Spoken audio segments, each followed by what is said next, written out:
আজকে আমরা যে টপিকটা নিয়ে আলোচনা করব সেটা হচ্ছে আমরা যে জীবনে বিপদে পড়ি, আমরা বিপদে পড়লে আমাদেরকে উদ্ধার করে কে? আল্লাহ ছাড়া আমাদের বাঁচানোর কেউ আছে?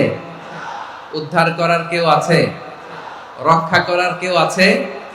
এজন্য বিপদে পড়লে আমরা চাইবো কার কাছে? আমাদের যাই দরকার হোক আমরা ফরিয়াদ করব কার কাছে?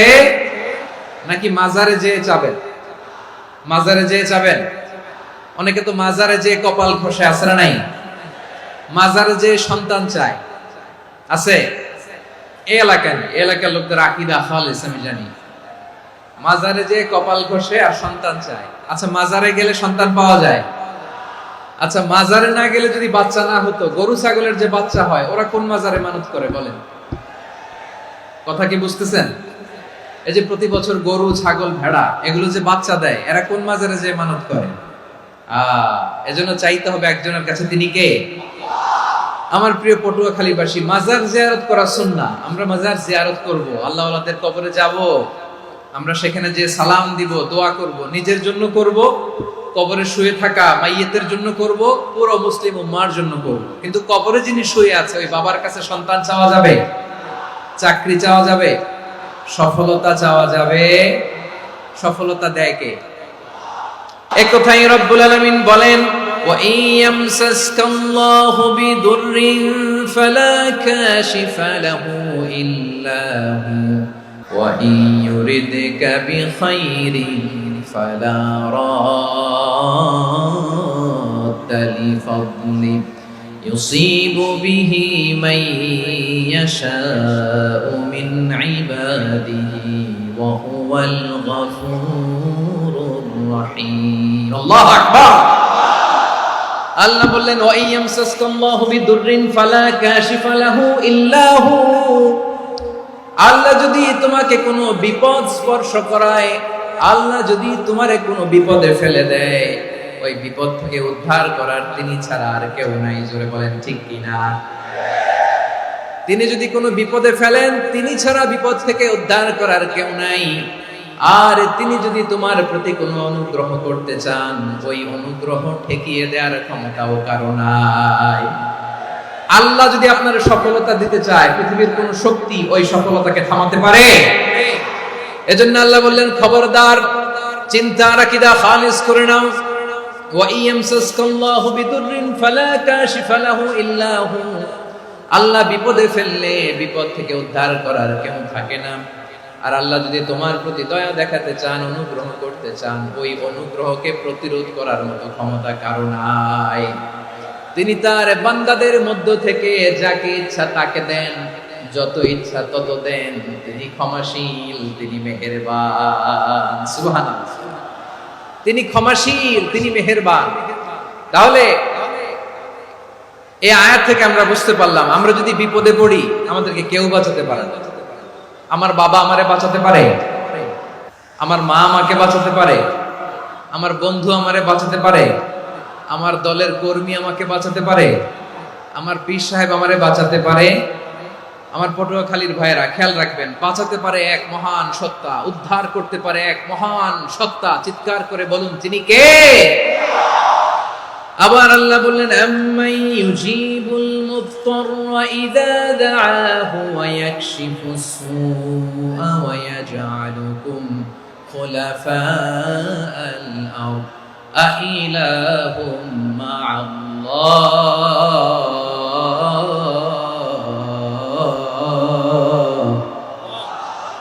ক্বালিলাম মা তাযাক্কারুন। রব্বুল আলামিন বলেন, বিপদে পড়ে কাতর কণ্ঠে চিন্তাগ্রস্ত হয়ে যখন কেউ ফরিয়াদি হয়ে আল্লাহর ডাকে হাত তোলে, তখন এই ব্যক্তির ডাকে সাড়া দেয় কে?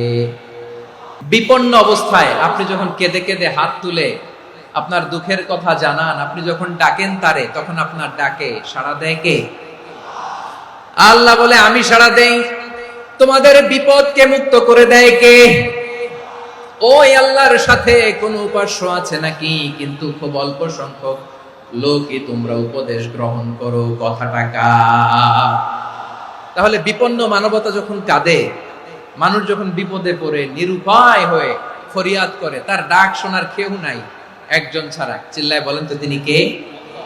এজন্য আমরা ফরিয়াদের হাত কার দিকে তুলব? এবং খেয়াল রাখতে হবে, মাথার সাথে সেট করে নিতে হবে, আল্লাহ ছাড়া আমাকে উদ্ধার করার কেউ নাই। এই পৃথিবীতে কেউ আপন না প্রিয় ভাই। বিপদে বললে বোঝা যায় কেউ আপন না। আপন শুধু একজন মহান সত্তা, তিনি কে? বিপদে আপদে কেউ আমাদের বাঁচাতে পারে না, তরাতে পারে না, মুক্তি দিতে পারে না, উদ্ধার করতে পারে না, একমাত্র আমার প্রভু ছাড়া, আল্লাহ ছাড়া। চিল্লায় বলেন ঠিক কিনা? মাথার সাথে এটা সেট করে নিতে হবে যে আমাদের পুরো জীবনটাই পরীক্ষা। The life is a test. পুরো জীবনটাই পরীক্ষা। এই জীবনে বিপদ আসবে, আপদ আসবে, পরীক্ষা আসবে, সবার জীবনে এটা থাকে। এক একজনের পরীক্ষা এক এক রকম। আমার পরীক্ষা একরকম, মাসুদ ভাইয়ের পরীক্ষা একরকম, চৌধুরী সাহেবের পরীক্ষা একরকম, আপনার পরীক্ষা একরকম, ওনার পরীক্ষা আবার আরেক রকম। পুরো পৃথিবীটাই পরীক্ষা ক্ষেত্র, সবাই পরীক্ষা দিচ্ছি, কিন্তু কারো পরীক্ষা প্রশ্নের সাথে কারোটার মিল নাই। সুবহানাল্লাহ পড়বেন না? পুরোটাই পরীক্ষা ক্ষেত্র, সবাই পরীক্ষার্থী, কিন্তু প্রশ্নপত্র একটার সাথে আরেকটা মিলে না। ওয়ান ডাজন্ট ম্যাচ দ্য আদার।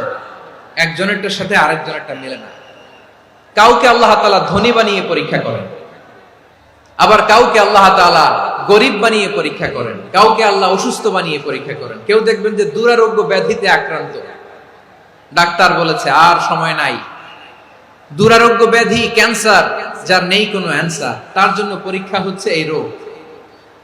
আরেক লোক দেখবেন তার আবার রোগ বালাই নাই, মাশাআল্লাহ, তাকে আল্লাহ তাআলা আর্থিক দৈন্যতা, দারিদ্রতা দিয়ে পরীক্ষা করছেন। এরকম আছে না নাই? টাকা পয়সা নাই, দিন আনে দিন খায়, যা আছে তাতে চলে না, এটা তার জন্য পরীক্ষা। আবার আরেক শ্রেণীর লোক দেখবেন তাকে আল্লাহ অসুস্থতাও দেয় নাই, দারিদ্রতাও দেয় নাই, তার দাম্পত্য জীবনের সমস্যা, স্ত্রী কথা শোনে না অথবা ছেলে মেয়ে কথা শোনে না। তাহলে পরীক্ষা সবার জীবনে আছে, এক একজনের পরীক্ষাটা এক এক রকম।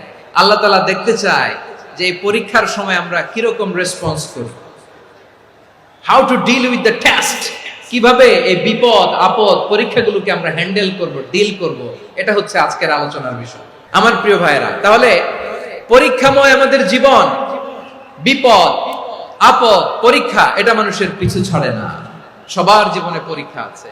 নবীদের জীবনেও পরীক্ষা ছিল। সাহাবারা জিজ্ঞেস করেছেন, ইয়া রাসূলুল্লাহ, আইয়ুন নাসি আশাদ্দু বালাআন ফিদ দুনিয়া, এই দুনিয়ার বুকে কাদের পরীক্ষা সবচেয়ে বেশি? বিশ্বনবী বলেছেন, আল আম্বিয়া। এই পৃথিবীতে সবচেয়ে বেশি পরীক্ষা আল্লাহ তাআলা নিয়ে থাকেন নবীদের। কাদের? নবীদের। সুম্মাল আমসাল ফাল আমসাল, এরপরে নবীদের পরের স্তরে যারা, তাদের পরীক্ষা। এরপরে তাদের পরের স্তরে যারা, তাদের পরীক্ষা। সিদ্দিকীনদের, শুহাদাদের, সালিহিনদের, আল্লাহওয়ালাদের, যার ঈমান যত মজবুত তার জীবনে পরীক্ষাও তত বেশি। চিল্লায় বলেন ঠিক কিনা? তাহলে মুমিনরা, বিশ্বাসীরা, আমরা কি পরীক্ষা বিপদ আপদে ভয় পাই? না, মুমিনরা বিপদে ভয় পায় না, তারা হতাশ হয় না, সুবহানাল্লাহ, তারা নিরাশ হয় না। বিশ্বাসীরা হাল ছেড়ে দেয় না, তারা ভরসা রাখে একজনের উপর। চিল্লায় বলতে হবে তিনি কে? কারণ মুমিন জানে the grief isn't permanent, the test isn't permanent, the struggle in our life isn't permanent. আমাদের জীবনের দুঃখ, কষ্ট, স্ট্রাগল, এগুলো পার্মানেন্ট নয়। After every difficulties there is an ease. সব কষ্টের পরেই একটা সুখ আছে না নাই?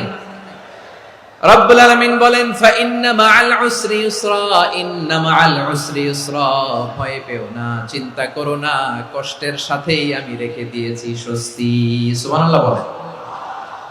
মুমিন জীবনে বিপদ যত বেশি, কষ্ট যত বেশি, তার সামনে সফলতা তার চেয়েও বেশি। কারণ বিশ্বাসীরা জানে রাত্রি যত গভীর হয়, সুবহে সাদিকের সময় তত আগাতে থাকে। গর্ভবতী নারীর পেটের ব্যথা যত বাড়তে থাকে, ঘরে নতুন মেহমান আগমনের সময় ঘনাতে থাকে। মুমিনদের উপর বিপদ, অত্যাচার, আপদ, পরীক্ষা যত বাড়তে থাকে, কালেমার পতাকা উড্ডয়নের সময় কাছে আসতে থাকে। বিশ্বাসীদের এগুলো হিসাব মিলানো অনেক আগে, এগুলো অনেক আগে হিসাব মিলানো। দুঃখের আধার শেষে সুখের আলো মিটি মিটি হাসে। চিল্লায় বলেন ঠিক কিনা? দুঃখের আধার শেষে আলোর প্রভাত হাসে, হতাশার কালো মেঘে যায় গো ভেসে, হতাশার কালো মেঘে যায় গো ভেসে, দুঃখের আধার শেষে আলোর প্রভাত হাসে, হতাশার কালো মেঘে যায় গো ভেসে, হতাশার কালো মেঘে যায় গো ভেসে। কোরআনের পাতায় পাতায় দেখো ঈমানের পথ ঢাকা ব্যথার কাটায়, কোরআনের পাতায় পাতায় দেখো ঈমানের পথ ঢাকা ব্যথার কাটায়। ভেঙে পড়ো না কভু হতাশ হয়ে, ভেঙে পড়ো না কভু হতাশ হয়ে, জ্বলে পুড়ে খাঁটি সোনা হগ শেষে, জ্বলে পুড়ে খাঁটি সোনা হগ শেষে। দুঃখের আধার শেষে আলোর প্রভাত হাসে, হতাশার কালো মেঘে যায় গো ভেসে, হতাশার কালো মেঘে যায় গো ভেসে। পরীক্ষা যত বেশি, কষ্ট যত বেশি, সুখের সময় তত কাছাকাছি, চিল্লায় বলতে হবে ঠিক কিনা? এজন্য মুমিন জীবনে পরীক্ষা বেশি, মুমিনদের হতাশা নাই। মুমিনরা নিরাশ হয় না, হতাশ হয় কাফিররা। মুমিনরা কখনো হাল ছেড়ে দেয় না, মুমিনরা ভরসা রাখে একজনের উপর, তিনি কে? তাহলে আমার প্রিয় পটুয়াখালীবাসী, বিপদ থাকবে, পরীক্ষা থাকবে, এই বিপদ থেকে আমাদেরকে উদ্ধার করবেন একজন, তিনি কে? আমরা শুধু আল্লাহর উপরই ভরসা রাখবো, চাইবো একজন সত্তার কাছে। আওয়াজ করে বলুন, তিনি কে? একজন সত্তার কাছে চাইবে। বিশ্বনবী ওনার চাচাতো ভাই আব্দুল্লাহ ইবনে আব্বাস রাদিয়াল্লাহু তাআলা আনহুকে বললেন, ইয়া আব্দুল্লাহ ইবনে আব্বাস, হে আব্দুল্লাহ ইবনে আব্বাস, ইদা সাআলতা ফাসআলিল্লাহ, যখন চাইবে আল্লাহর কাছে যাও। ও আব্দুল্লাহ, যখন চাইবা আল্লাহর কাছে চাও। ওয়া ইদা ইসতাআনতা ফাসতাইন বিল্লাহ, যখন সাহায্য চাইবা আল্লাহর কাছে ফরিয়াদ করো। জেনে রেখো ও আব্দুল্লাহ, ওয়া'লাম আন্নাল উম্মাতা লাউ ইজতামাআত আলা আন ইয়ানফাউকা বিশাইইন লাম ইয়ানফাউকা ইল্লা বিশাইইন ক্বাদ কাতাবাহু আল্লাহু লাক। ও আব্দুল্লাহ, জেনে রেখো, মনে রেখো, গোটা বিশ্বের সবাই মিলে যদি তোমার উপকার করতে চায়, ততটুকুই তারা করতে পারবে যতটুকু আল্লাহ তোমার নসিবে সেটা লিখে রেখেছে। ঠিক কিনা বলেন? আর যদি গোটা বিশ্বের সবাই মিলে তোমার বিরুদ্ধে কনস্পাইরেসি করে, ষড়যন্ত্র করে, গোটা বিশ্বের সবাই মিলেও যদি তোমার ক্ষতি করতে চায়, ততটুকুই শুধু পারবে যেটা আল্লাহ তোমার জন্য বরাদ্দ রেখেছে। যতটুকু আল্লাহ তাআলা তোমার জন্য বরাদ্দ রেখেছে অতটুকুই ক্ষতি করতে পারবে, আর এক চুল বেশিও করতে পারবে না, কমও করতে পারবে না। চিল্লায় বলেন ঠিক কিনা? এজন্য আমরা চাইবো কার কাছে? সব সময় আমরা আল্লাহর কাছে চাইবো, বিপদে আপদে, সুখে দুঃখে, সচ্ছল অবস্থায় অসচ্ছল অবস্থায়, পরাজয়ের সময় বিজয়ের সময়, সব সময় আমরা ভরসা রাখবো কার উপর? সবাই বলুন। একদল লোক আছে যারা বিপদে পড়লে আল্লাহরে ডাকে, বিপদ আসলে আল্লাহরে ডাকে, বিপদ নাই আল্লাহও নাই। বিপদে পড়লে নামাজ পড়ে, বিপদও নাই নামাজও নাই। বিপদে পড়লে জিকির করে, বিপদ যখন চলে যায় ওদের জিকিরও বন্ধ হয়ে যায়। এরকম আছে না নাই? কিছু লোক দেখবেন পরীক্ষা আসলে নামাজ পড়ে, দেখবেন পরীক্ষার সময় নামাজ পড়ে, পরীক্ষাও নাই নামাজও আছে। এরকম কিছু লোক আছে অসুস্থ হলে আল্লাহরে বড্ড ভালোবাসে, আল্লাহরে খুব ডাকে। অসুস্থ হইলে অসুস্থতাও নাই, আল্লাহ স্মরণও নাই। দেখবেন কিছু লোক নির্বাচন আসলে খুব আল্লাহওয়ালা হয়ে যায়, তখন দেখবেন মাথার মধ্যে হেজাব লাগায়, পাঞ্জাবি লাগায়, আল্লাহওয়ালা হয়ে যায়। নির্বাচনও নাই, এরপরে আল্লাহর কথাও নাই। আছে না নাই?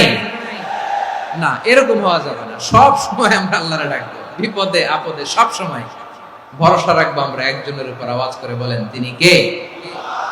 এ কথায় আল্লাহ তাআলা আমাদের চোখে আঙ্গুল দিয়ে জানিয়ে দিলেন, ফাইদা রাকিবু ফিল ফুলকি দা'আউল্লাহা মুখলিসিনা লাহুদ্দিন ফালাম্মা নাজ্জাহুম ইলাল বাররি ইযা হুম ইউশরিকুন। আল্লাহ বলে একদল লোক আছে, তারা যখন নৌযানে চড়ে, জলযানে চড়ে, সাগরের মধ্যে যখন জাহাজে চড়ে, লঞ্চে চড়ে, তারা যখন তুফানের সম্মুখীন হয় তখন তারা আল্লাহরে বড্ড বেশি ডাকে, একান্ত ভাবে ডাকে, বিশুদ্ধ চিত্তে ডাকে। আবার তুফান থেকে তাদেরকে সেফ জোনে নিয়ে, নিরাপদ জোনে নিয়ে যখন বন্দরে আমি আল্লাহ তাদেরকে বেরিয়ে দেই, ওই লোকগুলো আবার আমি আল্লাহর সাথে শিরিক করে। এরকম আছে না নাই? জাহাজে উঠছে, সাগরের মাঝখানে তুফান, ওই সময় দেখবেন আল্লাহ কারে কয়। এই কথা তো আপনাদেরকে বোঝানো সহজ, আপনারা তো নদীর দেশের মানুষ। আচ্ছা, লঞ্চে উঠে তুফানের সম্মুখীন হয়েছেন, জলোচ্ছ্বাস, সবাই, আমার বলার দরকার নাই, বলেন, মাঝ নদী, তুফান, জলোচ্ছ্বাস, জলের মধ্যে উচ্ছ্বাস, ঢেউ, টর্নেডো, সাইক্লোন, মেঘের ঘনঘটা, পরিবেশ ঘুটঘুটে অন্ধকার, লঞ্চ একবার এদিকে আরেকবার ওইদিকে, ভিতরে কি অবস্থা হয় বলেন তো? তখন মুসলিম আল্লাহর ডাকে, হিন্দু আল্লাহর ডাকে, ঠিক কিনা বলেন? আস্তিক আল্লাহর ডাকে, নাস্তিক আল্লাহর ডাকে, ঠিক কিনা? লঞ্চের ভেতর, স্টিমারের ভেতর কান্নারে রোল পড়ে যায়, চিৎকারের রোল পড়ে যায়, সবার মুখ দিয়ে শুধু একটা আওয়াজ, লা ইলাহা লা ইলাহা লা ইলাহা সুবহানাল্লাহ আলহামদুলিল্লাহ লা ইলাহা।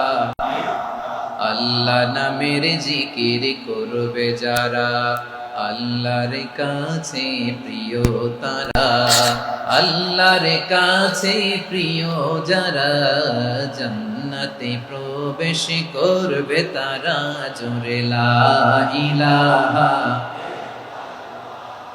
লা ইলাহা ইল্লাল্লাহ লা ইলাহা ইল্লাল্লাহ মুহাম্মাদুর রাসূলুল্লাহ সাল্লাল্লাহু আলাইহি ওয়াসাল্লাম। আমার প্রিয় পটুয়াখালীবাসী, তাহলে লঞ্চের ভেতরে যখন আমরা তুফানের মধ্যে পড়ি, তখন সবাই মিলে আমরা একটা নামের জিকির করি। নামটা কার? মুসলমানেরাও ডাকে, হিন্দুরাও ডাকে, আস্তিকও ডাকে, নাস্তিকও ডাকে, সবাই ডাকে একজনকে, তিনি কে? আবার দেখবেন ওই আল্লাহ তুফানের পরে, ঝড়ের পরে ওই লঞ্চটাকে যখন সদর ঘাটে ফিরিয়ে দেয়, আবার আমরা নাফরমানি শুরু করে দেই। সে কোথায় আল্লাহ বললেন, ফাইদা রাকিবু ফিল ফুলকি দা'আল্লাহ মুখলিসিনা লাহুদ্দিন ফালাম্মা নাজ্জাহুম ইলাল বাররি ইযা হুম ইউশরিকুন। সাগরে যখন তুফানে পড়ে আমি আল্লাহর ডাকে, আবার আমি আল্লাহ যখন বাঁচিয়ে দেই, আবার আমি আল্লাহর সাথে শিরিক শুরু করে। আমরা কি এরকম হতে চাই নাকি? বিমানের মধ্যে মাঝে মাঝে দেখবেন যে এয়ার টার্বুলেন্স হয়, জানেন? এয়ার টার্বুলেন্স জানেন তো? মাঝে মাঝে বিমানটা বাউন্সিং করে, বাম্পি, ভেরি বাম্পি ওয়েদার। শুনেন নাই? 40,000 ফিট উপরে যখন থাকে, তখন পাইলট মাঝে মাঝে বলে, dear passengers, ladies and gentleman, right now we are flying 40,000 feet above the ground and we are passing very air turbulence, very heavy air turbulence right now. Please fasten your seat belts. দেখবেন মাঝে মাঝে বলে যে, ভদ্র মহিলা, ভদ্র মহোদয়গণ, আমরা 40,000 ফিট উপর দিয়ে যাচ্ছি আর এয়ার টার্বুলেন্স ফেস করছি, মেহেরবানি করে আল্লাহর রাস্তে সিট বেল্ট বাঁধুন। তখন বিমানটা এরকম বাউন্সিং করে, শেকিং করে। আপনারা মুখোমুখি হয়েছেন? ইদানিং এই এয়ার টার্বুলেন্স বেড়ে গিয়েছে। গত বছর আমার ইন্টারন্যাশনাল অনেকগুলো ফ্লাইট ছিল, তো আমি দেখলাম যে আগের ফ্লাইটগুলোর তুলনায় এখন এয়ার টার্বুলেন্স খুব বেশি। আমি একটু রিসার্চ করে দেখলাম, ক্লাইমেট চেঞ্জের কারণে, জলবায়ু পরিবর্তনের কারণে আকাশের বাতাসের মুভমেন্টে পরিবর্তন হয়েছে, ফলে এখন বিমান শেকিং করে বেশি, বাউন্সিং, বাম্পি ওয়েদার। তো বলেন তো, 40,000 ফিট উপরে যখন আপনি, কয় হাজার ফিট? 40,000 ফিট উপরে যখন আপনি, তখন যখন বিমানটা এরকম বাউন্সিং করে, সবাই যখন ভমিটিং করে বিমান নষ্ট করে দেয়, বমি করে, তখন বাঁচানোর কে আছে আল্লাহ ছাড়া? কেউ আছে? ওই মুহূর্তেও সবাই মিলে একজনের ডাকে আওয়াজ করে বলেন, তিনি কে? মাঝে মাঝে কিছু সোশ্যাল মিডিয়ায় কিছু ভিডিও পাওয়া যায় যে হেভি যখন এয়ার টার্বুলেন্স হয় 10 সেকেন্ড 15 সেকেন্ডের কিছু ভিডিও পাওয়া যায় বিমানটা এরকম বাউন্সিং করছে, বাম্পি ওয়েদার, কাঁপছে, মানুষগুলো বমি করছে, অক্সিজেন মাস্কগুলো সব ঝুলে পড়েছে, বিমানটা শুধু কাঁপছে। তখন দেখবেন বিমানের ভেতরেও এরকম লঞ্চের মতো চিৎকার আছে না নাই? বিমানের ভেতরেও তখন চিৎকার। গত বছর হিথ্রো এয়ারপোর্ট থেকে সিঙ্গাপুর এয়ারলাইন্সের একটা ফ্লাইট, হিথ্রো টু চাঙ্গি, একটা ফ্লাইটে এমন বেশি এয়ার টার্বুলেন্সের শিকার হয়েছিল ওই এয়ারক্রাফটটা, 33 জন যাত্রী সেখানে আহত হয়েছে, একজন যাত্রী নিহত হয়েছে। কেবিন ক্রুজ, এয়ার হোস্টেস যারা আছে, একজনের নাক ফেটে, চোখ ফেটে, কপাল ফেটে, ব্লিডিং হয়ে শয়লা। প্রিয় ভাইয়েরা, 40,000 ফিট উপরে বিমানটা যখন কাঁপবে তখন আমাদেরকে আল্লাহ ছাড়া আর কেউ বাঁচানোর আছে? এত আস্তে বললে হবে? ওই কঠিন মুহূর্তে আমার বাবা আমারে বাঁচাতে পারে, আমার বন্ধু আমারে বাঁচাতে পারে। এই গ্রাউন্ডে, জমিনের বুকে আমার প্রোটোকল, আমার ক্ষমতা, আমার দাম্ভিকতা কোনো কিছু আমারে বাঁচাতে পারে? একজন ছাড়া। চিল্লায় বলতে হবে, তিনি কে? সে আল্লাহ বললেন, গোলাম আমি বিপদের সময় ঠিকই তোমাদের বাঁচিয়ে দেই। ওই বিমানের ভেতরে 40,000 ফিট উপরে যখন তোমরা এয়ার টার্বুলেন্সের শিকার হও, তখন নাস্তিকও আল্লাহরে ডাকে, হিন্দু আল্লাহরে ডাকে। জোরে বলেন ঠিক কিনা? আবার বিমানটা যখন শান্ত হয়ে যায়, একটু পরেই বিমানের স্ক্রিনের মধ্যে হিন্দি সিনেমা খোঁজে।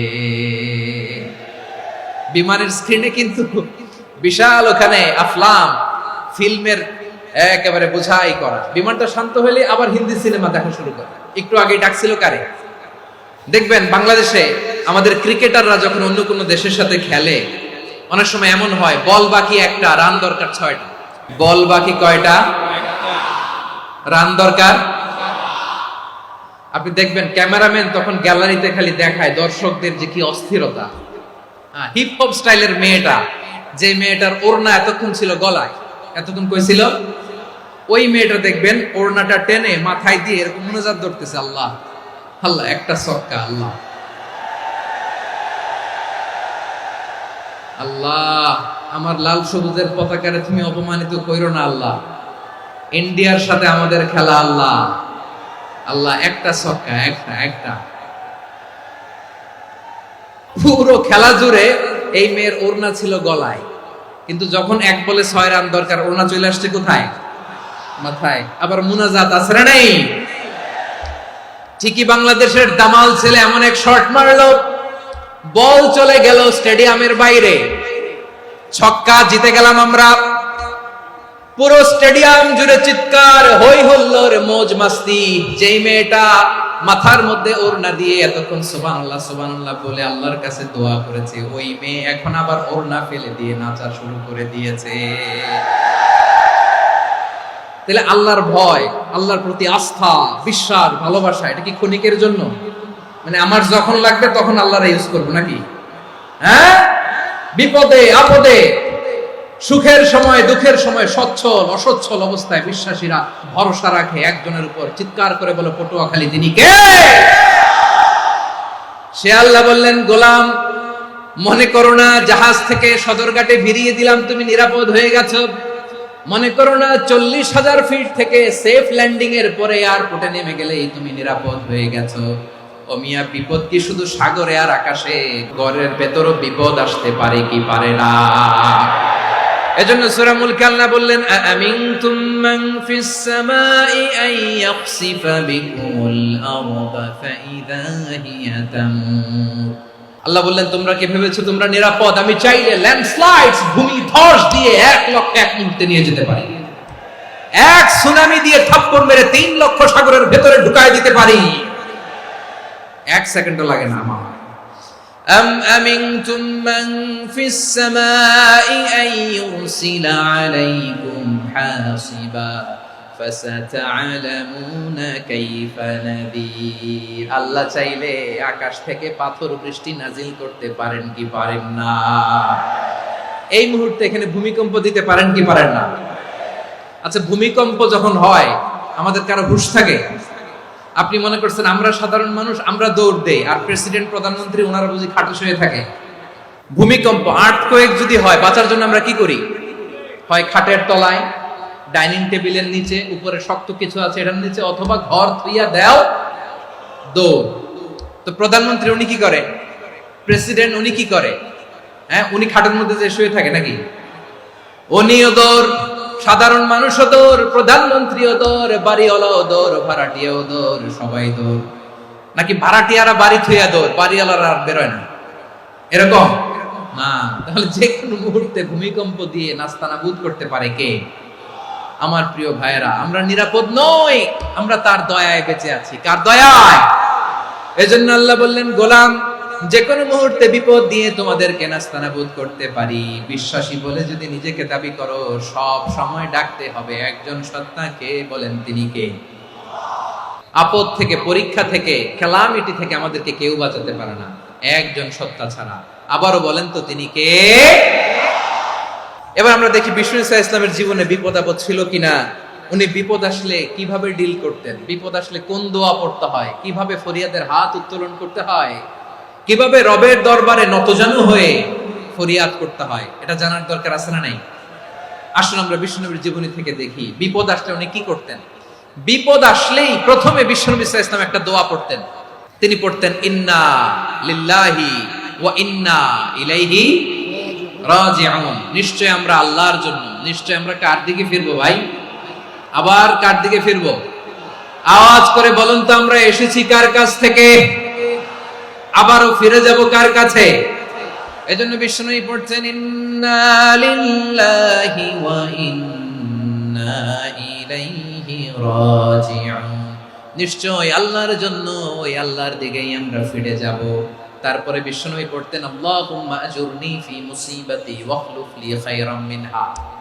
একসাথে প্রথমে পড়তেন ইন্না লিল্লাহি ওয়া ইন্না ইলাইহি রাজিউন, তারপর পরে পড়তেন আল্লাহুম্মা আজুরনি ফি মুসিবাতি ওয়াখলুফ লি খায়রাম মিনহা। মানে আল্লাহ, এই যে আমি বিপদে ধৈর্য ধারণ করলাম, এটার সব তুমি আমারে দাও, আর যেটা হারালাম এর চেয়ে ভালো কিছু দিয়ে মেকআপ করে দিও, ভালো কিছু দিয়ে বদল করে দিও। সুবহানাল্লাহ পড়েন।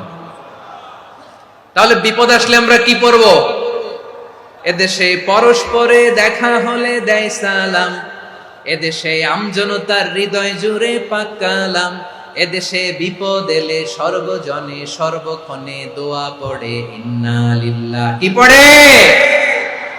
সুবহানাল্লাহ সুবহানাল্লাহ সুবহানাল্লাহ সুবহানাল্লাহ। এদেশে আজান শুনে সূর্য ওঠে শহর গ্রামে, এদেশে আজান শুনে সূর্য ডুবে সন্ধ্যা নামে, এদেশে সকল কাজে সবাই বলে বিসমিল্লাহ, এদেশে ভালো কিছু দেখে শুনে হাসি মুখে সবাই বলে মাশাআল্লাহ। তাহলে বিপদ এলে আমরা কি পড়ি?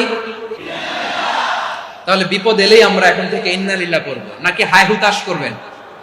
একদল আছে হাই হুতাশ করে, হায় আল্লাহ রে, মোর কি হইল রে, মই কি হরমু রে, মই কমবে জামু রে, এরকম বিলাপ করতে নিষেধ করেছেন বিশ্বনবী।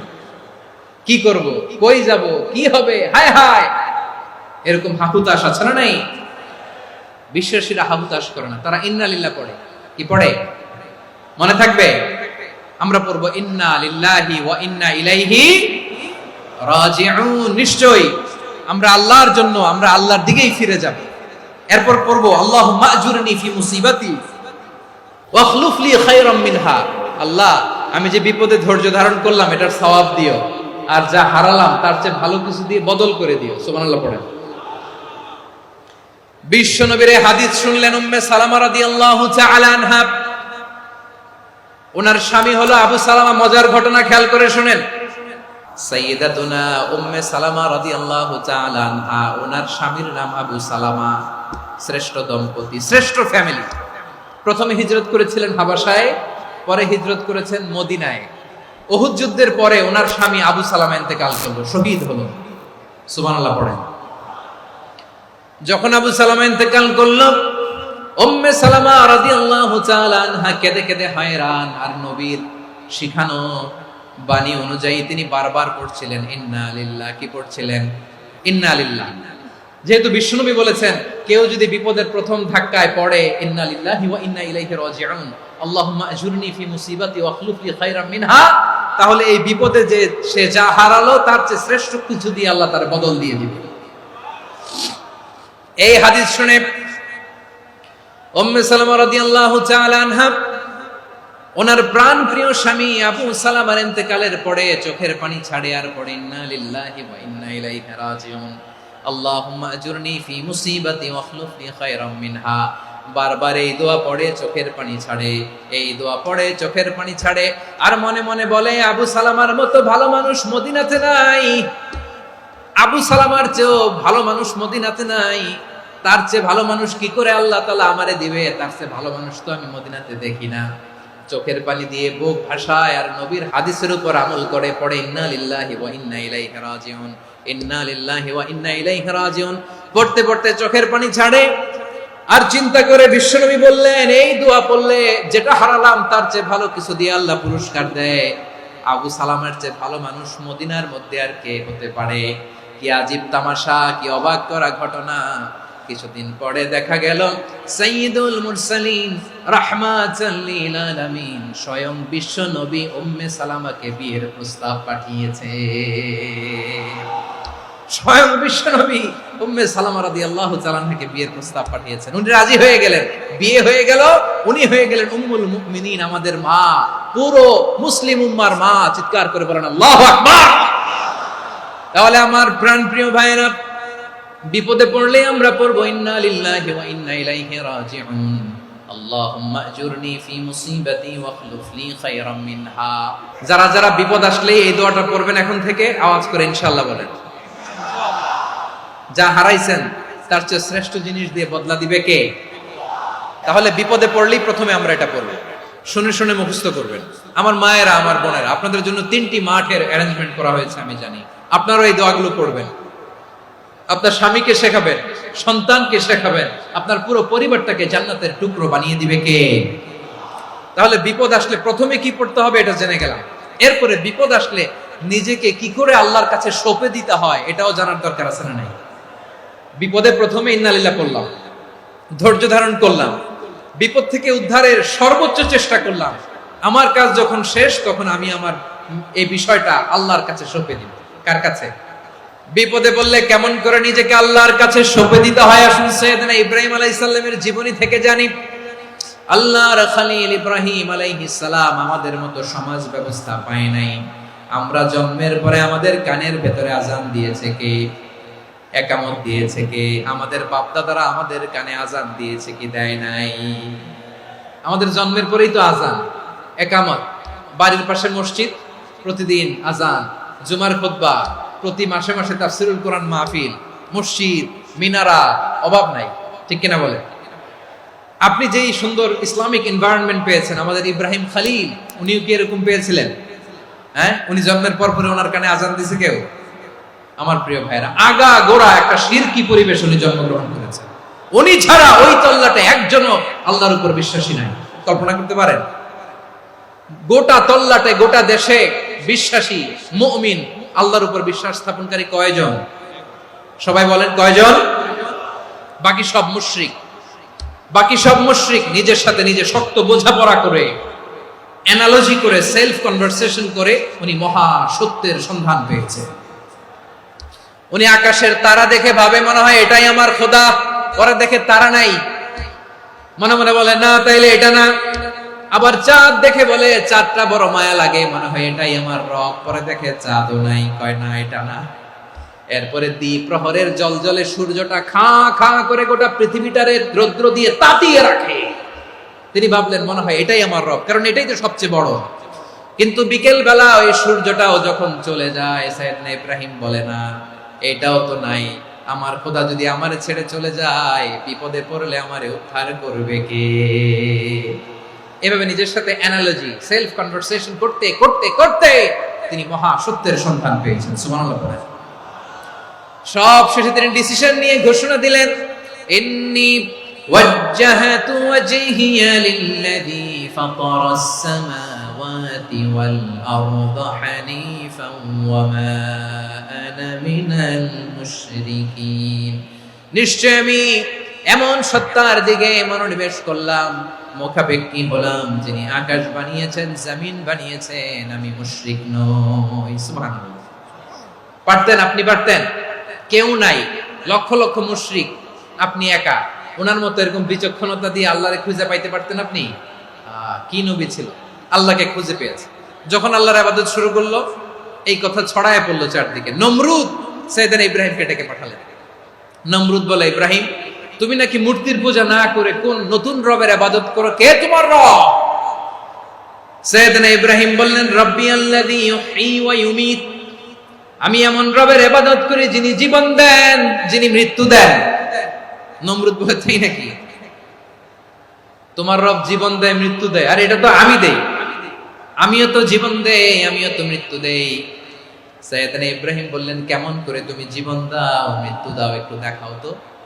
নমরুদ জেলখানা থেকে দুজন কয়েদিকে ডেকে আনলো, কয়েদি এনে অর্ডার করলো, একটাকে এখনই শিরোচ্ছেদ, হেড অফ, ডেথ পেনাল্টি, মৃত্যুদণ্ড দেয়া হলো, ফিনকি দিয়ে রক্ত বের হলো। নমরুদ বলে, দেখো, দুজনকে ধরে আনলাম, একজন কয়েদিকে দিলাম ডেথ পেনাল্টি, মৃত্যুদণ্ড, ওরে মৃত্যু দিলাম। আরেকজন যে দাঁড়িয়ে আছে, চাইলে ওরেও আমি মৃত্যুদণ্ড দিতে পারি, কিন্তু না, ওরে আমি দিব না, ওরে আমি বাঁচায়া দিলাম, ছেড়ে দিলাম, মানে জীবন দিলাম। দেখো ইব্রাহিম, তোমার চোখের সামনে একজনরে মৃত্যু দিলাম, আর একজনরে জীবন দিলাম। আপাত দৃষ্টিতে তাই তো, একজনরে তো জীবন দিল, আরেকজনরে মৃত্যু দিল। সাইয়েদনা ইব্রাহিম এবার বিপাকে পড়ে গেলেন। কিন্তু এক একজন নবীকে আল্লাহ এমন উইজডম, বিচক্ষণতা দিয়ে এই জমিনে পাঠিয়েছেন। মুহূর্তের মধ্যে আল্লাহর খলিল ইব্রাহিম বললেন, ফাইন্নাল্লাহা ইয়াতি বিশ-শামসি মিনাল মাশরিকি ফাতি বিহা মিনাল মাগরিব ফাবুহিতাল্লাযী কাফার। আল্লাহর খলিল ইব্রাহিম বললেন, নমরুদ, বুঝলাম তুমি জীবন দাও, মৃত্যু দাও, দেখলাম, কিন্তু আমার রব, আমার আল্লাহ প্রতিদিন সকালবেলা উষা লগ্নে ওই পূর্ব দিগন্ত থেকে সূর্যটাকে উদিত করেন, সাঁঝের বেলা, বিকেল বেলা, কুথুরি লগ্নে, সন্ধ্যা বেলা ওই দ্বিপ্রহরের জল জলে সূর্যটাকে পশ্চিম দিগন্তে ডুবিয়ে দেন। মানে সকালবেলা পূর্ব দিক থেকে উদিত করা সূর্যটাকে পশ্চিম দিকে বিকেলে তিনি ডুবিয়ে দেন। তুমি যদি পারো ওই সূর্যটাকে পশ্চিম দিক থেকে উদিত করে পূর্ব দিকে ডুবিয়ে দাও। সুবহানাল্লাহ পড়বেন না? দেখেন, ইনস্ট্যান্ট ইন্টেলেক্ট, মুহূর্তে বিচক্ষণতা, উইজডম কাকে বলে? নমরুদ পারবে? নমরুদের বাপ পারবে, ওর দাদা, ওর 14 গোষ্ঠী, গোটা বিশ্বের সব ক্ষমতাধর রাষ্ট্রনায়করা একসাথে হলে পারবে?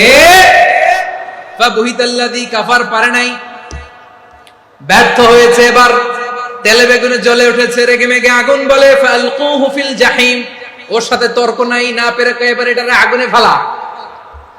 বিশাল বিশাল গাছ কেটে লাকড়ি এনে আগুনের কুণ্ডলি বানানো হলো, দাও দাও দাও দাও করে আগুন জ্বলে। আল্লাহর খলিল ইব্রাহিমকে আগুনে নিক্ষেপ করা হবে। আল্লাহর খলিল সাইয়েদনা ইব্রাহিমের হাতের মধ্যে রশি দিয়ে টাইট করে বাঁধা হলো, পায়ের মধ্যেও টাইট করে রশি দিয়ে বাঁধা হলো। আল্লাহর খলিল ইব্রাহিমকে আগুনের কুণ্ডলির মধ্যে ফেলা হবে। ও মিয়া, আপনি যে বিপদের কারণে ভয় পান, হতাশ হন, এটা কোনো বিপদ? ওনার বিপদের সামনে এটা কোনো বিপদই না, এটা কোনো বিপদই না। হাত পা বেঁধে টাইট করে নিক্ষেপ করা হবে, সিম্পলি ফেলা যাবে না, কারণ দাও দাও করে দ্য ব্লেজিং ফায়ার, এমন আগুনের কুণ্ডলি, কাছে যাওয়া যায় না, আগুনের উত্তাপে নিক্ষেপ করা হবে। হাতে রশি বেঁধে, পায়ে রশি বেঁধে আল্লাহর খলিল ইব্রাহিম আলাইহিস সালামকে আগুনের মধ্যে নিক্ষেপ করা হবে। আহা, এটার বলে অগ্নি পরীক্ষা। উনি অগ্নি পরীক্ষার সম্মুখীন হয়েছিলেন। এজন্য কঠিন পরীক্ষাকে আমরা অগ্নি পরীক্ষার সাথে তুলনা করি, ঠিক কিনা? সাইয়েদনা জিবরাইল এসে বললেন, ও আল্লাহর খলিল, ওরা তো আপনার হাতও বেঁধে ফেললো, পাও বেঁধে ফেললো, নড়াচড়ার সুযোগ নাই, বলেন আমি জিবরিল ফেরেশতা আপনার জন্য কি করতে পারি? আল্লাহর খলিল ইব্রাহিম বলেন, ও জিবরাইল, তোমার কাছে আমার কোনো চাওয়া পাওয়া নাই। সুবহানাল্লাহ বলেন। তোমার কাছে বলার কিছু নাই, তোমার সাহায্যের আমার দরকার নাই। সাইয়েদনা ইব্রাহিম আলাইহিস সালামকে হাতে পায়ে রশি বেঁধে, হাত পা বাঁধা অবস্থায় জ্বলন্ত অগ্নিকুণ্ডে যখন নমরুদের দলবল নিক্ষেপ করবে, আল্লাহর খলিল কিভাবে নিজেকে আল্লাহর কাছে সঁপে দিয়েছেন পটুয়াখালীর ভাইরা খেয়াল করে শুনুন। হাত পা বেঁধে আল্লাহর খলিলকে যখন নিক্ষেপ করা হবে, তিনি মুখ ফুটে বলে ফেললেন, হাসবুনাল্লাহু ওয়া নি'মাল ওয়াকিল। হাসবুনাল্লাহু ওয়া নি'মাল ওয়াকিল, আমার জন্য আল্লাহই যথেষ্ট, আমার জন্য আল্লাহই যথেষ্ট। তিনি আমার সবচেয়ে বড় গার্ডিয়ান, তিনি আমার সবচেয়ে বড় অভিভাবক। জিব্রাইলের সাহায্যে রফারকে ফিরিয়ে দিলেন। দুনিয়ার বুকে কারো কাছে কিছু বলেন নাই, মুখ ফুটে বলেছেন হাসবুনাল্লাহ। ও আমার পটুয়াখালীর প্রাণের ভাইয়েরা, খেয়াল রাখবেন, কোন বান্দা তার হাতে থাকা সব চেষ্টাটুকুন করার পরে মুখ ফসকে মুখ দিয়ে যখন বলে ফেলে হাসবুনাল্লাহ, বান্দা যখন হাসবুনাল্লাহ বলে ফেলে, ওই ব্যাপারটা ডিল করার দায়িত্ব স্বয়ং আল্লাহ আরশের উপর থেকে নিয়ে নেয়। আপনি যখন বলে ফেলবেন হাসবুনাল্লাহ, এটা ডিলিং করবে কে তখন? বান্দা তার সাধ্যের সবটুকু চেষ্টার পরে নতজানু হয়ে যখন বলবে হাসবুনাল্লাহ, আল্লাহ তুমি আমার জন্য যথেষ্ট, নি'মাল ওয়াকিল, তুমি আমার শ্রেষ্ঠ অভিভাবক, তখন তার কি দরকার না দরকার এটা ডিল করে স্বয়ং আল্লাহ। নিক্ষেপ করা হলো সাইয়েদনা ইব্রাহিমকে অগ্নিকুণ্ডলিতে। হাজার হাজার মানুষের দৃশ্য দেখার জন্য জড়ো হয়েছে এরকম বিশাল ময়দানে। কিন্তু কি অবাক করার ঘটনা, সবাই ভয় পাচ্ছিল, না জানে কি হয়ে যায়। আল্লাহর খলিলকে যখন আগুনের কুণ্ডলিতে নিক্ষেপ করা হয়, আল্লাহর খলিল ইব্রাহিম আগুনের কুণ্ডলীর মধ্যে বসে বসে মানুষগুলোর দিকে তাকিয়ে হাসতে শুরু করে দেয়। কারণ আকাশ থেকে রব্বুল আলামিন স্পেশাল ভার্ডিক্ট নাজিল করেছেন, স্পেশাল হুকুম জারি করেছেন, কুলনা ইয়া নারু কুনি বারদান ওয়া সালামান আলা ইব্রাহিম। ও আগুন, খবরদার, সৃষ্টির শুরু থেকে তোকে একটা ধর্ম আমি বাতলে দিয়েছিলাম, তোর ধর্ম, আগুনের ধর্ম হলো যা পাবে জ্বালিয়ে সারখার করবে। আল্লাহ বলল, আগুন, তোর ধর্ম দিয়েছিলাম, তুই সব জ্বালিয়ে পুড়িয়ে সারখার করে দিবি, কিন্তু ক্ষণিকের জন্য আমি তোর জ্বালিয়ে দেওয়ার ক্ষমতাটাকে কেড়ে নিলাম, জ্বালিয়ে ভস্ম করে দেওয়ার ক্ষমতা আমি কেড়ে নিলাম। কুনি বারদান, ঠান্ডা হয়ে যা, কিন্তু এত বেশি ঠান্ডা হবি না আবার আমার ইব্রাহিমের জন্য সর্দি লেগে না যায়। সুবহানাল্লাহ, এত আস্তে বললে হবে? কুনি বারদান, বারদ মানে বরফ, ঠান্ডা, ঠান্ডা হ, কিন্তু এত ঠান্ডা হবি না যাতে আমার ইব্রাহিমের কষ্ট হয়। আগুন বলে, আল্লাহ একবার বললাম ঠান্ডা হ, আবার বলো এত ঠান্ডা হবি না যাতে খলিলের সর্দি না লাগে। কেমন ঠান্ডা হব, কেমন এনভায়রনমেন্ট তৈরি করে দেব বলো? আল্লাহ বললেন, সালামান আলা ইব্রাহিম, আমার খলিল, আমার ইব্রাহিমের জন্য তুই জান্নাতের গুল বাগিচা হয়ে যা। ও ভাই, নবী মুসার মতো ঈমান হলে রাস্তা হবে সাগর জলে, নবী ইউসুফের মতন ঈমান হলে একে একে দরজা খোলে, নবী ইব্রাহিমের মতন ঈমান যদি আজও থাকে বিদ্যমান, অগ্নিকুণ্ডে দেখতে পাবে খুবসুরত এক ফুল ভাগা। কুলনা ইয়া নারু কুনি বারদান ওয়া সালামান আলা ইব্রাহিম। বান্দা যখন মুখ দিয়ে বলে হাসবুনাল্লাহ, আমার আল্লাহ আমার জন্য যথেষ্ট, এই বলে যখন নিজেকে সঁপে দেয়, তার কি লাগবে ওই দায়িত্ব স্বয়ং নিয়ে নেয় কে? তাহলে আমার প্রিয় ভাইয়েরা, বিপদের শুরুতেই আমরা বলবো ইন্না লিল্লাহ। শুরুতে কি বলবো? এরপরে যেই বাক্যটা পড়ে নিজের পরিস্থিতিকে আল্লাহর দরবারে সঁপে দিব, সেটা হচ্ছে হাসবুনাল্লাহ। সেটা কি? বিষ্ণু বলেন, লা ইয়াজালু লিসানুকা রাতাবান মিন যিকরিল্লাহ, সব সময় আল্লাহর স্মরণ দিয়ে, জিকির দিয়ে জিহ্বাটারে সিক্ত রাখো। আর শয়তানু জাসিমুন আলা কলবি ইবনে আদম, শয়তান বনি আদমের কলবে খামচি মেরে বসে থাকে। ফাইদা যাকারাল্লাহ খালাসা, মানুষ যখন আল্লাহর স্মরণ করে জিকির করে, শয়তান দৌড়ে পালায়। ওয়া ইদা গাফালা ওয়াসওয়াসা, যখনই বনি আদম গাফেল হয়, তখনই শয়তান তার হৃদয়ে ওয়াসওয়াসা দেয়। এজন্য বিপদে পড়লে ইন্না লিল্লাহ, নিজের সবটুকুন করার পরে, নিজের রোল প্লে করার পরে নিজেকে আমরা কি বলে সঁপে দিব? সবাই বলেন, মনে থাকবে? বিপদে পড়লে প্রথমে ইন্না লিল্লাহ, এরপরে নিজেকে যখন সঁপে দিব তখন হাসবুনাল্লাহ। এরপরে কঠিন বিপদে যখন বিশ্বনবী পড়তেন তখন কি করতেন? এমন বিপদ মাঝে মাঝে হয় না, দেয়ালে পিঠ থেকে যায়, চোখে মুখে অন্ধকার, কি করব দিশা খুঁজে পাই না, এরকম হয় কখনো? বিশ্বনবী এরকম কঠিন বিপদে পড়েছেন জীবনের কিছু কিছু মুহূর্তে। ওই মুহূর্তে বিশ্বনবী স্পেশাল 2টা দোয়া পড়তেন। এই দোয়াগুলো আপনাদেরকে জানিয়ে দেয়। বিশ্বনবী বলেন, কঠিনতম বিপদে যখন পড়বা, দেয়ালে পিঠ থেকে যায়, চোখে মুখে অন্ধকার, বাঁচার কোনো উপায় নাই, তখন পড়বা লা ইলাহা ইল্লা আনতা সুবহানাকা ইন্নী কুনতু মিনাজ জালিমিন। আল্লাহ, তুমি ছাড়া কোনো ইলাহ নাই, তুমি পবিত্র, নিশ্চয় আমি জালিমদের অন্তর্ভুক্ত। সুবহানাল্লাহ বলেন। এই দোয়া সাইয়েদনা ইউনূস আলাইহিস সালাম পড়েছিলেন যখন মাছের পেটে ছিলেন। এবং অনেক মুফাসসিরিন ইকরাম বলেছেন, অনেক আহলুল ইলমরা বলেছেন, এটা হচ্ছে ইসমে আজম। ইসমে আজম এমন দোয়া যেটা দিয়ে দোয়া করলে আল্লাহ দোয়া কবুল করে, কিন্তু এটা কোনটা এটা নিয়ে ইখতিলাফ আছে। কোন কোন আহলুল ইলম বলেন এই লা ইলাহা ইল্লা আনতা সুবহানাকা ইন্নী কুনতু মিনাজ জালিমিন, এটা হচ্ছে ইসমে আজম। সাইয়েদনা ইউনূস আলাইহিস সালাম পড়েছেন, আপনারা পড়েননি? এটা পড়বেন আপনারা। এই দোয়া পড়ে সাইয়েদনা ইউনূস আলাইহিস সালাম মাছের পেট থেকে রক্ষা পেয়েছিলেন। রক্ষা করেছিল কে? তুমি ইউনূস নবীরে যখন খাইলো মাছেতে গিলিয়া, ফেরেশতা পাঠাইয়া দিলে ইসমে আজম দিয়া, প্রাণে ছিল যাহার ভয় সেথা পাইল আশ্রয়, প্রাণে ছিল যাহার ভয় সেথা পাইল আশ্রয়, মাছের পেট হতে সে যে পেল পরিত্রাণ।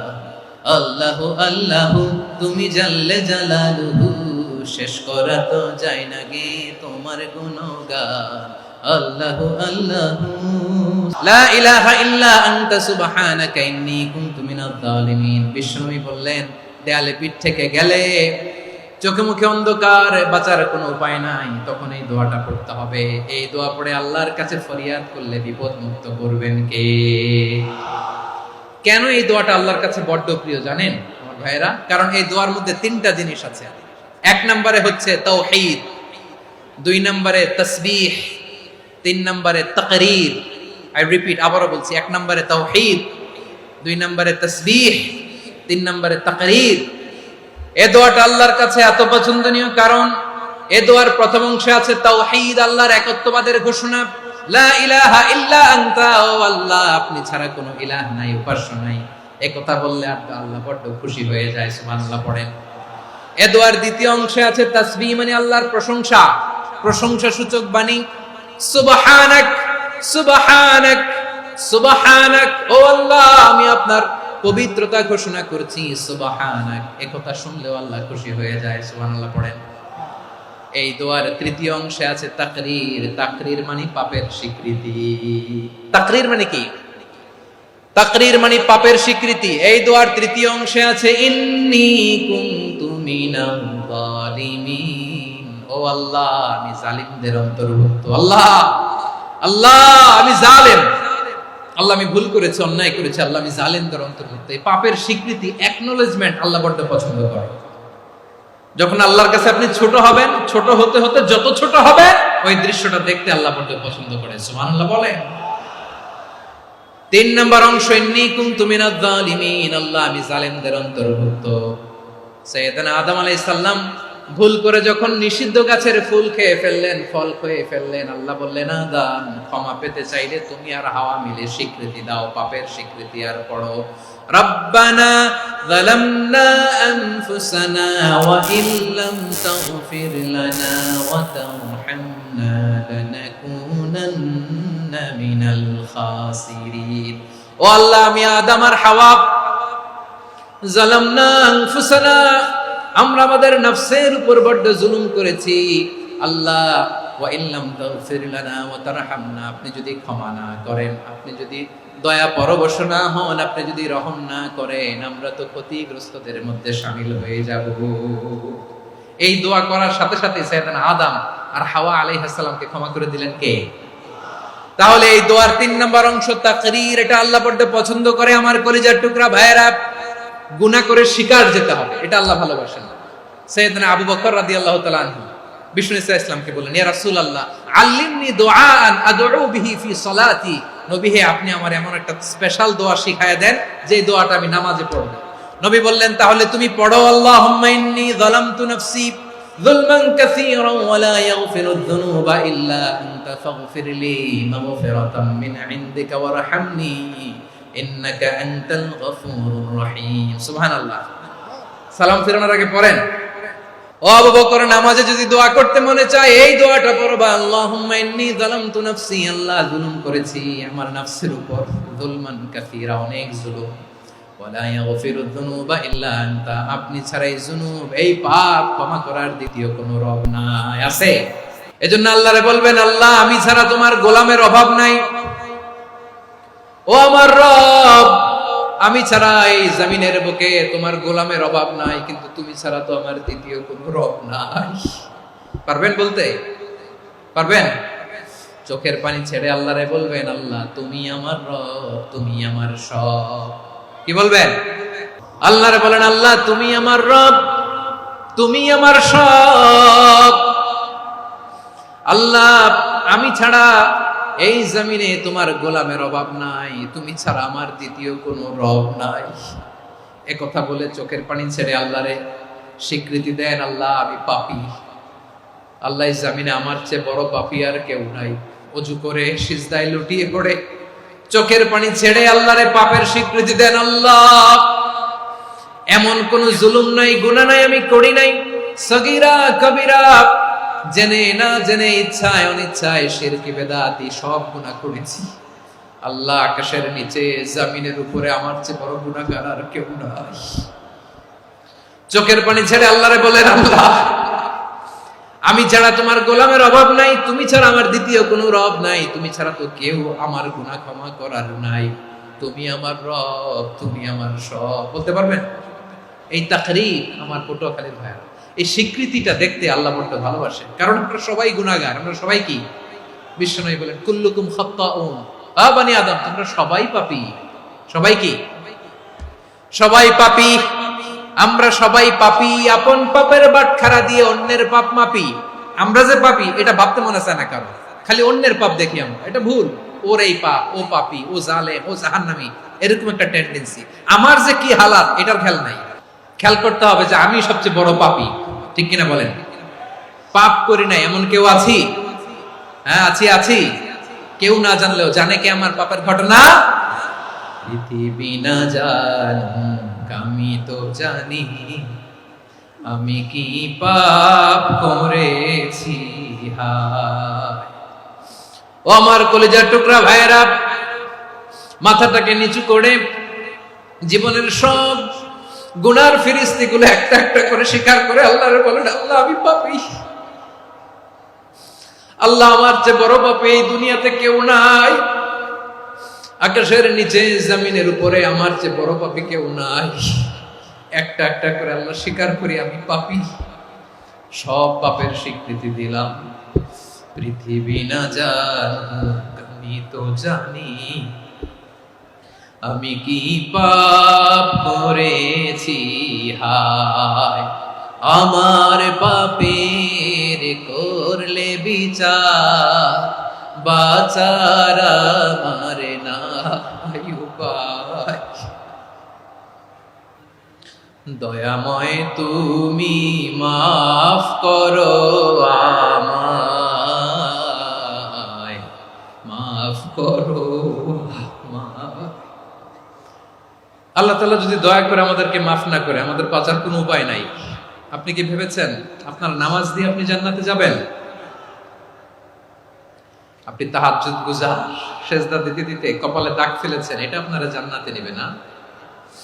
আপনি এলাকার সবচেয়ে বড় হাতেম তাই দানশীল, এই দানের ভরসায় বসে আছেন, কশিন কালো না।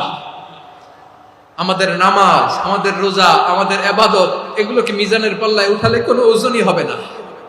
তবে আমাদের একটা কৌশল জানা আছে, আমরা আল্লাহর রহমতের ভিখারি। আমরা সেদিন আগেই গুনার স্বীকৃতি দিয়ে দেব। আমরা বলবো, আল্লাহ তুমি প্রশ্ন করার আগে তোমার একটা কথা বলি, আমারে কিছু জিজ্ঞেস করো না, আমি সব করেছি। এমন কোন পাপ নাই যে পাপ আমারে দিয়ে হয় নাই। তোমার রহমত দিয়ে তুমি জান্নাতে পাঠাবা, তোমার দয়ায় জান্নাতে যেতে চাই, আমল দিয়ে না। পারবেন বলতে? কিয়ামতের দিন আমরা বলবো, আল্লাহ আমার আমল দিয়ে জান্নাত চাই না, আমি তোমার দয়া দিয়ে জান্নাত চাই। তোমার দয়া ছাড়া আমার কোনো উপায় নাই।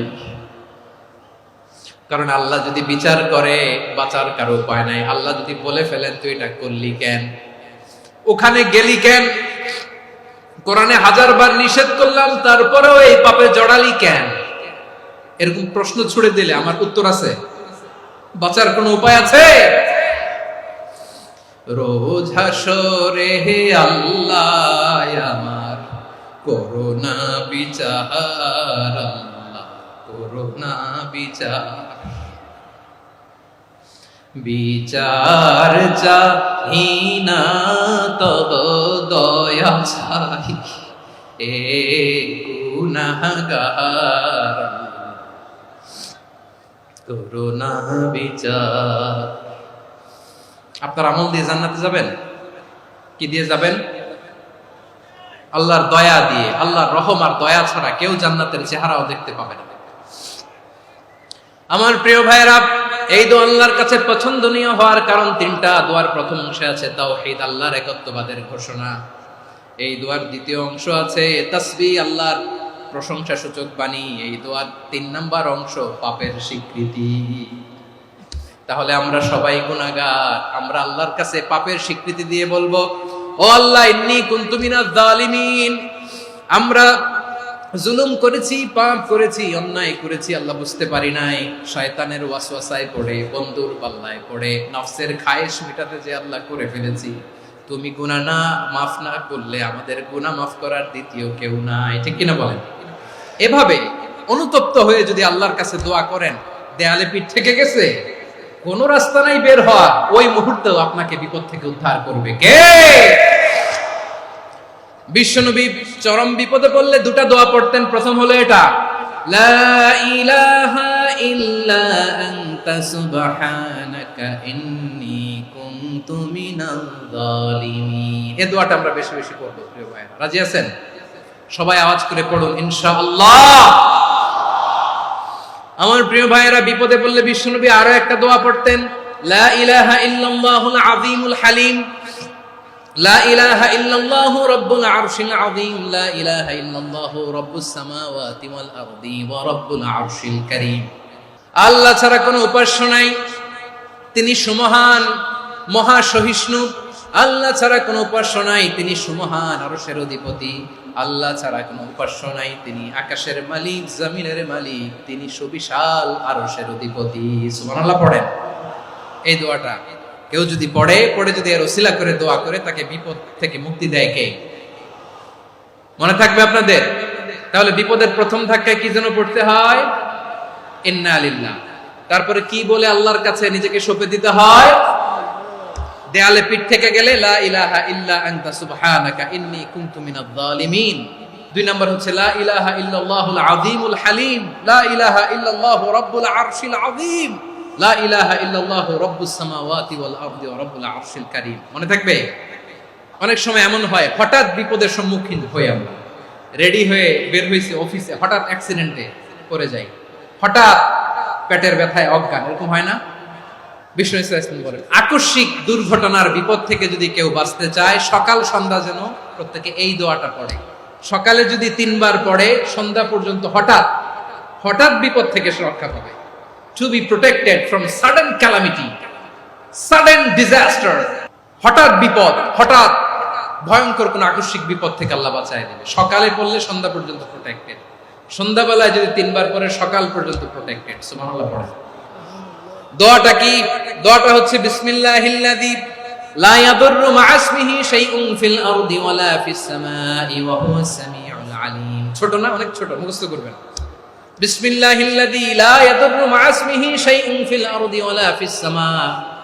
ওই আল্লাহর নাম নিচ্ছি যে আল্লাহর নামের বরকতে আকাশ জমিনের কোনো কিছু কারো কোনো ক্ষতি সাধন করতে পারে না। তিনি সর্বশ্রোতা, সর্বজ্ঞ। সুবহানাল্লাহ পড়েন।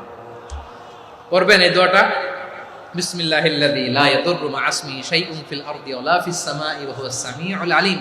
ফজরের পরে 3 বার, মাগরিবের পরে 3 বার যদি কেউ পড়ে প্রোটেক্টেড, যে কোনো হঠাৎ বিপদ থেকে প্রোটেক্টেড। প্রোটেক্ট করেন কে? ওই আল্লাহর নাম নিচ্ছি যে আল্লাহর নামের ওসিলায় আকাশ জমিনের কোনো কিছু কোনো ক্ষতি করতে পারে না। সুবহানাল্লাহ পড়েন। আচ্ছা, এবার আমাদের জীবনে দুশ্চিন্তা আছে না নাই বলেন? Tension, hyper tension, anxiety, depression, সবার জীবনে টেনশন আছে না নাই? এই দুশ্চিন্তা, পেরেশানি, মারাত্মক পেরেশানি থেকে মুক্তি পাওয়ার জন্য বিষ্ণু ইসলাম দুটো দোয়া পড়তেন। কয়টা? অনেকগুলো পড়তেন। স্পেশাল দুটো দোয়া আজকে আপনাদের শিখায় যাব, শুনবেন? পেরেশানিতে পড়লে, টেনশনে পড়লে এই দোয়াটা, প্রিয় ভাইরা, বিষ্ণু ইসলাম যখন খুব বিপদে পড়তেন, দুশ্চিন্তা ওনাকে ঘিরে ধরতো, উনি পড়তেন ইয়া হাইয়ু ইয়া কাইয়ুম বিরহমাতিকা আস্তাগীথ। ইয়া হাইয়ু ইয়া কাইয়ুম, হে শাশ্বত অবিনশ্বর, হে চিরঞ্জীব, বিরহমাতিকা আস্তাগীথ, তোমার রহমতের উসিলায় তোমার কাছে ফরিয়াদ করি। এটা করতেন। আবার আরেক বর্ণনায় এসেছে ইয়া হাইয়ু ইয়া কাইয়ুম বিরহমাতিকা আস্তাগীথ আসলিহ লি শা'নি কুল্লাহু ওয়ালা তাকিলনি ইলা নাফসি তারফাতা আইন। আসলিহ লি শা'নি কুল্লাহ, আল্লাহ আমার সবকিছু আপনি সেটেল করে দেন। আমাদের সব ঝামেলা সেটেল করে দিতে পারে কে? তাহলে পড়বেন ইয়া হাইয়ু, হে চিরঞ্জীব। হাইয়ু মানে চিরঞ্জীব, যিনি চিরকাল বেঁচে থাকবেন, মরবেন না। আল্লাহ মরবেন? তার কোনো লয় আছে? ক্ষয় আছে? সূরা রহমানে আল্লাহ বললেন কুল্লু মান আলাইহা ফানি ওয়া ইয়াবকা ওয়াজহু রাব্বিকা যুল জালালি ওয়াল ইকরাম ফাবিআইয়ি আলাই রাব্বিকুমা তুকাযযিবান। জমিনে যা আছে সব ফান, ভ্যানিশ হয়ে যাবে, নিশ্চিহ্ন হয়ে যাবে, শেষ হয়ে যাবে, সব বিলুপ্ত হয়ে যাবে, একজন ছাড়া। জোরে বলেন তিনি কে? এই দোয়াটা কেন পছন্দ আল্লাহর কাছে? কারণ এখানে আল্লাহর দুইটা সুন্দর নাম আছে, গুণবাচক নাম, আল হাই, আল কাইয়ুম, এই দুটো নাম আছে এখানে। আবার এই দুইটা আয়াতুল কুরসির অংশ। আয়াতুল কুরসির শুরু তো এটা আছে না নাই? হ্যাঁ, আছে না নাই? 3 নম্বর কারণ, এটা ইসমে আজম। কোন দোয়াটা ইসমে আজম? যে দোয়া ওসিলায় দোয়া করলে আল্লাহ দোয়া ফেরায় না। অনেকগুলো মত আছে, সবচেয়ে ভ্যালিড মত হচ্ছে এটা, ইয়া হাইয়ু ইয়া কাইয়ুম, এর ওসিলা দিয়ে দোয়া করলে দোয়া কবুল করে কে? 2 নম্বরে বিশ্বনবী মারাত্মক বিপদে পড়লে আরেকটা দোয়া পড়তেন, আল্লাহুম্মা ইন্নী আবদুক। আগে দোয়াটা পড়ি, শুনেন। আল্লাহুম্মা ইন্নী আবদুক ওয়া ইবনু আবদিক ওয়া ইবনু আমাতিক নাসিয়াতি বিয়াদিক মাদিন ফিয়া হুকমুক আদলুন ফিয়া কাদাউক আসআলুকা বিকুল্লি ইসমিন হুয়া লাক সাম্মাইতা বিহি নাফসাক আও আনসালতাহু ফি কিতাবিক আও আল্লামতাহু আহাদাম মিন খালকিক أو استأثرت به في علم الغيب عندك أن تجعل القرآن ربيع قلبي ونور صدري وجلاء حزني وذهاب همي। سبحان الله পড়েন। বিষ্ণু বলতেন আল্লাহুম্মা ইন্নী আবদুক, ও আল্লাহ আমি আপনার গোলাম, ওয়া ইবনু আবদিক, গোলামের ঘরের গোলাম, ওয়া ইবনু আমাতিক, বাদীর ঘরের গোলাম। মানে আল্লাহ আমি আপনার গোলাম। আমার বাবা আব্দুল্লাহ ছিল আপনার গোলাম, আমার মা আমিনা ছিল আপনার বাদী। মানে আমরা গোলাম বংশের, সব গোলাম। নিজেরে এর চেয়ে আর ছোট করে আল্লাহর কাছে উপস্থাপন করা যায় আমার ভাইরা? কথা কি বুঝতেছেন? নিজেকে এর চাইতে ছোট, নগণ্য আর তুচ্ছ করে আল্লাহর সাথে প্রেজেন্ট করা যায়? বিশ্বনবী বললেন ও আল্লাহ আমি আপনার গোলাম, গোলামের ঘরের গোলাম, দাসীর ঘরের গোলাম, নাসিয়াতি বিয়াদিক, আমার মাথার চুলের ছুটি আপনার হাতের মুঠোয়। আপনি ডানে টান দিলে আমি ডানে যেতে বাধ্য, আপনি বাঁয়ে টান দিলে বাঁয়ে যেতে বাধ্য। বিশ্বনবী বললেন আল্লাহ আমার মাথার চুলের ঝুঁটি আপনার হাতের মুঠোয়। আচ্ছা, এইভাবে কাকে ধরা হয়? যে খুব ছোট, ঠিক কি না? নিজেকে কত ছোট করলেন বিশ্বনবী। ও আল্লাহ আমার মাথার চুলের ঝুঁটি আপনার হাতের মুঠোয়, আপনি ডানে টানলে আমি ডানে যাব, বাঁয়ে টানলে বাঁয়ে যাব। আল্লাহ আসআলুকা বিকুল্লি ইসমিন হুয়া লাক নাসিয়াতি বিয়াদিক মাদিন ফিয়া হুকমুক, আপনার নির্দেশ আমার উপর কার্যকর হবেই হবে। আদলুন ফিয়া কাদাউক, আপনার ফয়সালা, যেই ফয়সালাই আপনি আমার জন্য করেন এটাই ইনসাফ। সুবহানাল্লাহ বলেন। আমরা আল্লাহর ফয়সালায় সন্তুষ্ট হতে চাই না। কত কমপ্লেইন, আল্লাহ তুমি এটা দিলা না, ওইটা পাইলাম না, ওইটা হইল না রে, এরকম অভিযোগ, কমপ্লেইন আমাদের আছে না নাই? আর বিশ্বনবী বলতেন আদলুন ফিয়া কাদাউক, আল্লাহ আমার জন্য তোমার যেটা ফয়সালা এটাই সবচেয়ে শ্রেষ্ঠ ইনসাফ, এর চেয়ে ইনসাফ আর হতে পারে? এভাবে কায়মান বাক্যে আল্লাহর কাছে বিশ্বনবী দোয়া করতেন। এরপরে বিশ্বনবী বললেন, আল্লাহ তোমার যত নাম আছে সব নামের ওসিলায় দোয়া করি, যে নাম তুমি আমাদেরকে জানিয়েছো, যে নাম তুমি আমাদেরকে জানাও নাই, যে নাম তুমি কোরআনে নাজিল করেছো, যে নাম নাজিল করো নাই, যে নাম শুধু নবীদেরকে জানিয়েছো। আর আল্লাহর এমন কিছু চমৎকার চমৎকার সুন্দর সুন্দর নাম আছে, এই নামগুলো রব্বুল আলামিন কাউকে জানাবে না। সুবহানাল্লাহ বলেন। আমরা তো 99 নাম জানি, 100 নাম জানি আল্লাহ, কিন্তু আল্লাহর এমনও কিছু নাম আছে যেগুলো আল্লাহ বিষ্ণু নবীরও জানায়নি। এগুলো আল্লাহ ইলমুল গায়বে রেখে দিয়েছেন। দোয়ার সময় বলবেন, আল্লাহ তোমার যেই নামগুলো জানি, যেগুলো জানি না, যেগুলো কোরআনে আছে, যেগুলো নাই, যেগুলো নবীরে খাস ভাবে জানাইছো ওগুলোর উসিলায়, যেগুলো কোনোদিন জানাবাও না তোমার ওই নামের উসিলাও তোমার কাছে চাই। আল্লাহ কোরআনকে আমার হৃদয়ের বসন্ত বানাও, আমার বক্ষের জ্যোতি বানাও, আমার চিন্তা দুশ্চিন্তা তুমি দূর করে দাও। বিশ্বনবী বললেন, এই কালিমাগুলো, এই বাক্যগুলো পড়ে যদি কেউ আল্লাহর কাছে ফরিয়াদ করে, তার হৃদয় থেকে দুশ্চিন্তা কাটিয়ে দিবে কে? আচ্ছা, সব শেষে বলি, ঋণের বোঝায় যারা জর্জরিত, বিষ্ণু ইসলাম চমৎকার একটা দোয়া শিখিয়েছেন। এক সাহাবীর নাম আবু উমামা, নামাজের ওয়াক্ত ছাড়া উনি মসজিদে যেয়ে বসে আছে। বিষ্ণু বললেন, কিরে আবু উমামা, নামাজের তো ওয়াক্ত হয় না, মসজিদে কি? সাহাবী বলে, হুমুমুন লাজিমাতনি ওয়া দুয়ুদ, নবী গো, ঋণের বোঝায় এমন টেনশনে আছি, ঘরে থাকতে পারলাম না, মসজিদে চলে আসছে। বিষ্ণু বলেন, আমি কি তোমার এমন একটা দোয়া শিখাবো যেটা পড়লে আল্লাহ তাআলা তোমার ঋণের বোঝা হালকা করে দিবে? আবু উমামা বললেন, ইয়া রাসূলুল্লাহ, অবশ্যই শিখাবেন। বিষ্ণু বললেন, তাহলে তুমি পড়বা, আল্লাহুম্মা ইন্নী আউযু বিকা মিনাল হাম্মি ওয়াল হাযান ওয়া আউযু বিকা মিনাল জুবনি ওয়াল বুখল ওয়া আউযু বিকা মিন গালাবাতিদ দাইনি ওয়া কাহরির রিজাল। ও আল্লাহ, তোমার কাছ থেকে দুশ্চিন্তা থেকে পানাহ চাই, কৃপণতা, ভীরুতা, অলসতা, কার্পণ্যতা, এই সব কিছু থেকে, মানুষের কঠোরতা, আমার উপর মানুষের আধিপত্য এবং ঋণের বোঝা থেকে পানাহ চাই। এই দোয়াটা যখন বিষ্ণুনবী শিখাই দিলেন, আবু উমামা বারবার এই দোয়া করে, আল্লাহুম্মা ইন্নী আউযু বিকা মিনাল হাম্মি ওয়াল হাযান ওয়া আউযু বিকা মিনাল আজজি ওয়াল কাসাল ওয়া আউযু বিকা মিনাল জুবনি ওয়াল বুখল ওয়া আউযু বিকা মিন গালাবাতিদ দাইনি ওয়া কাহরির রিজাল। আবু উমামা বলে, এই দোয়া আমি পড়তে লাগলাম। কিছুদিন পরে দেখা গেল বিষ্ণুনবীর শেখানো এই দোয়ার বদৌলতে আল্লাহ তাআলা আমার সব ঋণ পরিশোধের ব্যবস্থা করে দিয়েছেন। আমার প্রিয় পটুয়াখালীর ভাইরা, বিশ্বনবীর জামাতা সাইয়্যিদিনা আলী রাদিয়াল্লাহু তাআলা আনহুর কাছে এক লোক এসে বলে, হে আলী, ঋণের বোঝায় আমি জর্জরিত, আমার কিছু অর্থ দিয়ে সাহায্য করো। সাইয়্যিদিনা আলী রাদিয়াল্লাহু তাআলা আনহু বললেন, আমি কি তোমারে এমন একটা দোয়া শিখাবো যেটা বিশ্বনবী আমাদের শিখিয়েছেন? এই দোয়া যদি তুমি পড়ো, লাউ কানা আলাইকা মিসলু জাবালিন কাবীরিন দাইনান আদাল্লাহু আনকা, পাহাড় পরিমাণে যদি ঋণের বোঝা হয়, আল্লাহ এটা পরিশোধের ব্যবস্থা করে দেবেন। ছোট্ট একটা দোয়া বিশ্বনবী শিখালেন, বললেন, তুমি পড়বা, আল্লাহুম্মা কফিনি বিহালালিকা আন হারামিকা ওয়া আগনিনি বিফাদলিকা আম্মান সিওয়াক। আল্লাহুম্মা কফিনি বিহালালিকা আন হারামিক, আল্লাহ তোমার হালাল দিয়ে আমাকে পরিতুষ্ট করো, হারাম থেকে বাঁচিয়ে রাখো, আর তোমার অনুগ্রহে মানুষের মুখাপেক্ষী যেন আমি না হই, আমি যেন সবসময় তোমার মুখাপেক্ষী হই, ওই তৌফিক দিও। সুবহানাল্লাহ পড়েন। এই দোয়া বেশি বেশি পড়লে ঋণের বোঝা হালকা করে দিবে কে? তাহলে প্রিয় ভাইয়েরা, বিপদে পড়লেই প্রথমে কি পড়বেন? ইন্না লিল্লাহ। কি বলে নিজেকে আল্লাহর কাছে সঁপে দিতে হয়? হাসবুনাল্লাহ। চরম বিপদে দেয়ালে পিঠ থেকে গেছে, তখন লা ইলাহা ইল্লা আনতা সুবহানাকা ইন্নী কুনতু মিনাজ জালিমিন। এরপরে লা ইলাহা ইল্লাল্লাহুল আযীমুল হালিম, এই দোয়া। আকস্মিক বিপদ, হঠাৎ যেন কোনো বিপদ আমাকে পেয়ে না বসে, এটার জন্য বিসমিল্লাহিল্লাযী লা ইয়াদুররু মা ইসমিহি শাইউন ফিল আরদি ওয়ালা ফিস সামাই ওয়া হুয়াস সামিউল আলীম। সকালে 3 বার, রাতে 3 বার। আর মারাত্মক tension, hyper tension, anxiety, depression থেকে বাঁচার জন্য 2 দোয়া, ইয়া হাইয়্যু ইয়া কাইয়্যুম, ইয়া হাইয়্যু ইয়া কাইয়্যুম, মনে থাকবে? আর আল্লাহুম্মা ইন্নী আবদুক, এই দোয়া। ঋণ থেকে বাঁচার জন্য 2 দোয়া, আল্লাহুম্মা ইন্নী আউযু বিকা মিনাল হাম্মি ওয়াল হাযান, এটা। আর আল্লাহুম্মা কফিনি বিহালালিকা আন হারামিকা ওয়া আগনিনি বিফাদলিকা আম্মান সিওয়াক। আর সব সময় পড়ার জন্য একটা আমল দিয়ে যাই, উঠতে বসতে, অফিসে যাচ্ছেন, অফিস থেকে ফিরতেছেন, বসে আছেন, শুয়ে আছেন, ছোট্ট এক শব্দে আমরা যেন বেশি বেশি পড়ি, আস্তাগফিরুল্লাহ।